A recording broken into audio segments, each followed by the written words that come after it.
Доброе утро. Завтра, 5 апреля, в зале филармонии состоится концерт заслуженного артиста Республики Татарстан Владимира Васильева и Людмилы Филипповой. Здравствуйте. Доброе утро.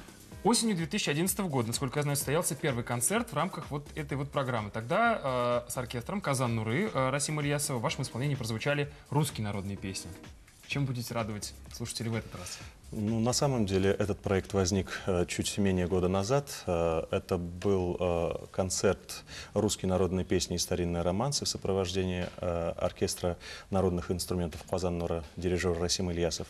На этот раз, мне показалось, будет интересно представить такой несколько камерный концерт. Это будет вечер русского романса, классического романса. Это будет Глинка, Чайковский, Рахманинов, Свиридов, Гурилев в сопровождении фортепиано, и несколько номеров, конечно, нас украсит скрипка и виолончель.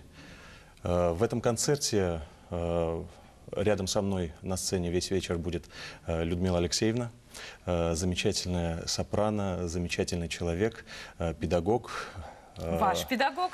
Ну, раз уж об этом зашел разговор, надо сказать, что в свое время она меня очень поддержала, подготовила к поступлению в консерваторию, дала путевку в жизнь. И вот сегодня и до сих пор она мне помогает. И завтра мы вместе на сцене. А вы сразу же согласились на предложение Владимира Васильева принять участие в этом концерте? Да, конечно, такая возможность бывает не часто, когда ученик с педагогом вместе на сцене. Это и очень красиво, и я оценю его порыв и его поступок. Ну давайте немножко послушаем, как сейчас поет Владимир Васильев.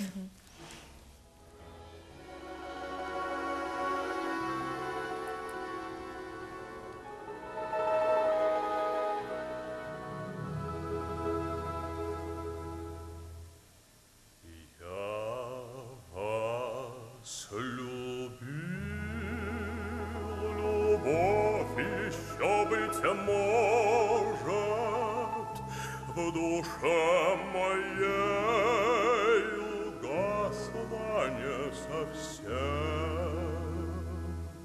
но пусть она вас больше не тревожит.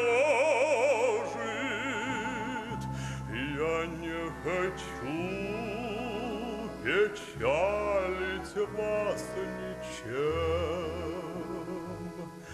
Я вас любил безмолвно, без Я очень люблю своих учеников, они меня радуют тем же взаимностью. Александр, вы не ставите в неловкое положение. У меня такие вопросы. Давайте я тогда спрошу. Классический романс, как его воспринимает зритель? Вот в обилии попсы, который сейчас есть, в принципе, вообще и на телевидении, и везде, насколько трудно конкурировать вот с классическим романсом? Вы знаете, это попса 18-19 века. Нет, это я имел в виду русский романс, вырос тоже из городских песен. Он был очень популярен, и в это время мы как бы пытаемся немножечко слиться с историей, с нашей культурой, и нашим слушателям, мне кажется, это должно понравиться. Да. Я тоже хотел об этом сказать, что в свое время и Чайковский, и Глинка — это тоже была попса своего рода. Мы просто об этом забыли, мы просто сейчас слышим другую музыку и переключились на другие ритмы. А не было идеи сделать какой-нибудь ремейк? Знаете, я думаю, классика всегда будет классикой. Как-то осовременить? Нет? Не хотелось? Вы знаете, очень многие этим, в принципе, пользуются, потому что мелодизм русских романсов пленяет не только наших исполнителей, но и зарубежных. И часто вот и в рэповых композициях тоже включают кусочки романсов, прямо целые нарезки, скажем так, по-современному. Это очень популярно. И, по-моему, сейчас обращаются взоры молодежи к культуре больше, и опера, и романсы популярны. У нас осталось совсем мало времени. Владимир, скажите, пожалуйста, о своих планах на будущее. Ну, прежде чем о своих планах сказать, я бы хотел вам подарить вот этот диск с прошлого концерта. В этот раз мы тоже будем делать съемку. Спасибо как говорится, большое. это вам на память. А о будущих концертах очень хотелось бы сделать не просто разовый такой концерт. Хотелось бы эту программу показать и в Набережных Челнах, и, может быть, в других городах республики, России. Мы будем об этом думать. И очень хотелось бы воспитывать зрителя, если можно так сказать, не на разовое посещение, а чтобы у людей рождалось желание прийти вновь и вновь, чтобы эта потребность была такая вечная. Спасибо вам большое. Спасибо Творческих большое. вам успехов. Обязательно придем на концерт, чтобы Вы усладили наш слух своим голосом, ну а далее о том, что день грядущий нам готовит, по мнению синоптиков.